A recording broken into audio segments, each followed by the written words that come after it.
شرک فی الدعاء،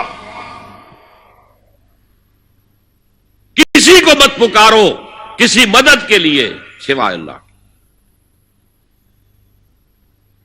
وَأَنَّ الْمَسَاجِدَ لِلَّهِ فَلَا تَدْعُوا مَعَ اللَّهِ أَحَدًا، اللہ کے ساتھ، یعنی ایک تو یہ کہ اللہ کو چھوڑ کر کسی کو پکارنا، ایک ہے اللہ کے ساتھ پکارنا، اللہ کو بھی پکارنا اوروں کو بھی پکارنا۔ بدترین شرک ہے دعا اللہ کے لیے، ندا اللہ کے لیے۔ اس کا بھی ذرا میں تجزیہ کر دوں آپ۔ دیکھیے، ایک ہے عام مادی قوانین دنیا کے جو ہے اس کے تحت کسی سے مدد چاہنا، بھائی ذرا مجھے پانی پلا دینا، یہ بھی آپ نے مدد چاہی ہے نا۔ حضور کے بارے میں تو آیا ہے کہ آپ اتنے خوددار تھے صلی اللہ علیہ وسلم کہ اگر سواری پر ہوتے تھے اور آپ کا کوڑا نیچے گر جاتا تھا تو کسی سے یہ نہیں کہتے تھے کہ یہ کوڑا مجھے اٹھا کے دے دو، بلکہ خود سواری سے اتر کر کوڑا اٹھاتے تھے۔ تو یہ جو قانون مادی ہے اس کے تحت مدد مانگنا کوئی بری بات نہیں ہے، کوئی غلط بات نہیں۔ ماورائی اعتبار سے، غیبی اعتبار سے کسی سے مدد مانگنا کسے باشد کوئی ہو، شرک فی الدعاء۔ ان المساجد للہ فلا تدعوا مع اللہ احدا۔ ایک ہے استعارتن، استعارتن اقبال کہتا ہے ہمالا اے فصیل کشور ہندوستان، تو یہ خطاب بالکل ایک استعارہ سا ہے۔ اسی معنی میں مولانا حالی نے اپنی مسدس کے اختتام پر جو مناجات لکھی ہے، اے خاصہ خاصان رسول وقت دعا ہے، امت میں تیری آ کے عجب وقت پڑا ہے۔ وہ دی جو بڑی شان سے نکلا تھا وطن سے، پردیس میں وہ آج غریب الغربا ہے۔ تو اس معنی میں اس لفظ استعمال ہو جائے تو اس پر بہت زیادہ الرجک بھی نہیں ہونا چاہیے، لیکن غیبی طور پر کسی کے بارے میں یہ عقیدہ رکھ کر کہ وہ میری مشکل کشائی کر سکتا ہے، حاجت روائی کر سکتا ہے، میری مدد کر سکتا ہے، یہ شرک ہے، اور اس کے شرک ہونے میں کوئی شک نہیں۔ ان المساجد للہ فلا تدعوا مع اللہ احد۔ اب دیکھیے، ہمارے یہ فرشتے یہاں بیٹھے ہیں نا، ہم کہہ سکتے ہیں ذرا بھائی میرا یہ کام کر دینا؟ نہیں کہہ سکتے۔ جبرائیل کو پکار سکتے ہیں، اے جبرائیل ذرا میرا یہ کام کر دینا؟ نہیں، وہ عالم غیب کی شے ہے۔ کسی ولی اللہ کی روح کو پکار کر کہنا کہ میری یہ مشکل دور کر دے، نہیں۔ اللہ سے کہیں، اللہ کو پکارے، اللہ جس کے ذریعے سے چاہے آپ کی ضرورت پوری کر دے۔ اس ضمن میں میں کہوں گا کہ شاہ ولی اللہ دہلوی نے ایک بات کہی ہے، اگرچہ مجھے اس کی کوئی دلیل اپنے طور پر انڈیپینڈنٹلی کتاب و سنت میں نہیں ملی ہے، لیکن شاہ صاحب کا ایک مقام مرتبہ ہے جو میری نگاہ میں بہت بلند ہے۔ انہوں نے یہ لکھا ہے کہ جو اللہ کے برگزیدہ بندے ہوتے ہیں، اولیاء اللہ، اللہ تعالیٰ ان کی ارواح کو ان کے فوت ہونے کے بعد ملائکہ کے طبقہ اسفل میں شامل کر دیتے ہیں، اور وہ بھی جس طرح وہ ملائکہ اللہ کے احکام کی زمین میں تنفیذ کر رہے ہیں وہ بھی اسی کام میں لگ جاتے ہیں۔ میں نے عرض کیا کہ میرے پاس انڈیپینڈنٹلی کوئی دلیل نہیں ہے اس کے حق میں، لیکن شاہ صاحب کا فرمانا خود میرے لیے ایک درجے میں دلیل ہے۔ لیکن یہاں ایک تو یہ نوٹ کرنے کا، ملائکہ کا طبقہ اسفل، ملائکہ کا سب سے نچلا طبقہ، اور اللہ کے حکم کی تنفیذ کرتے تو فرشتے کر رہے ہیں، وہ بھی ہوں، ہمیں اس سے کیا غرض ہے؟ ہم نہ فرشتے کو پکار سکتے ہیں اور نہ کسی ولی اللہ کو پکار سکتے۔ پکارو اللہ کو۔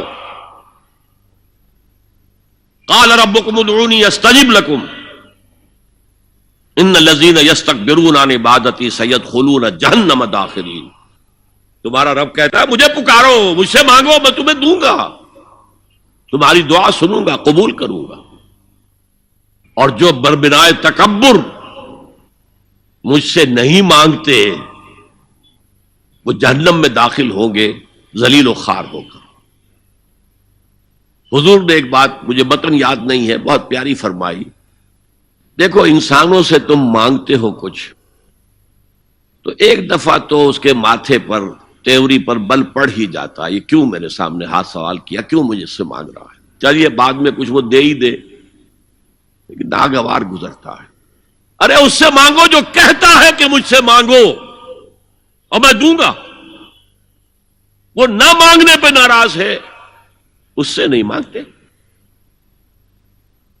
رات کے آخری ساعتوں میں، یا جسے آپ کہتے ہیں the small hours of the morning, حدیث میں آتا اللہ نزول اجلال فرماتے، جس کو ہم نہیں جانتے کیسے نزول ہوتا ہے، ذات باری تعالیٰ اور اس کے متعلقات کے بارے میں جو بات آ گئی قرآن میں حدیث میں وہ ہم مانتے ہیں، کیسا یہ ہم نہیں جانتے، اس کا ہاتھ ہے کیسا ہے ہم نہیں جانتے، اس کا چہرہ ہے کیسا ہے ہم نہیں جانتے، اس کی ساق ہے، اس کی پنڈلی ہے کیسی ہے ہم نہیں جانتے، وہ سنتا ہے کیسے سنتا ہے ہم نہیں جانتے، کیا اس کے کان ہے، کیا اسے بھی ساؤنڈ ویوز کی ضرورت ہے سننے کے لیے،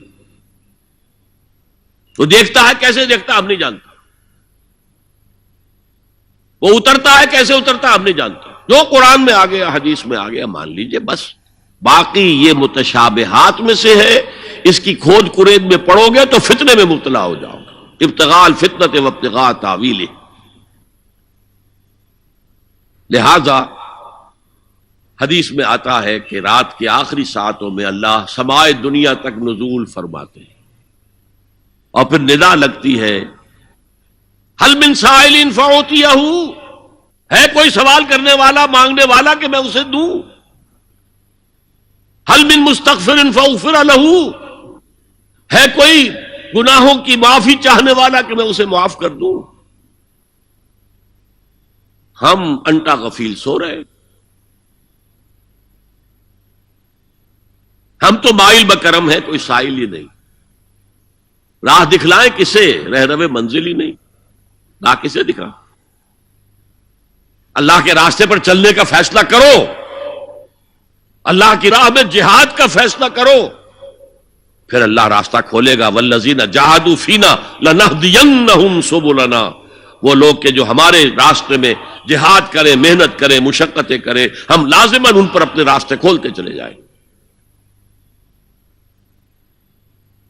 تو دعا شرک فی الدعا، مانگو صرف اللہ سے، اللہ سے، اللہ سے، وہ چاہے کسی فرشتے کے ذریعے، چاہے کسی فوت شدہ ولی اللہ کی روح کے ذریعے سے، چاہے کسی کو بھی نہیں، براہ راست اپنے حکم سے، اس کی تو قدرت ہے جو چاہے کرے، کن فیکون، وہ جیسے بھی ہو وہ آپ کی ضرورت پوری کرے گا، وہی ہے جو کہ مشکلات کو حل کرنے والا ہے، وہی ہے کہ رزق دینے والا ہے، وہی ہے جو مرض سے شفا دینے والا ہے، پکارو اسی کو، مانگو اسی سے۔ مزید ایسی ویڈیوز دیکھنے کے لیے ہمارے چینل کو سبسکرائب کریں اور بیل کے آئیکن کو دبانا نہ بھولیں تاکہ ہماری ہر نئی آنے والی ویڈیو آپ تک جلد سے جلد پہنچ سکے۔ تو ملتے ہیں اگلی ویڈیو میں، تب تک اللہ حافظ۔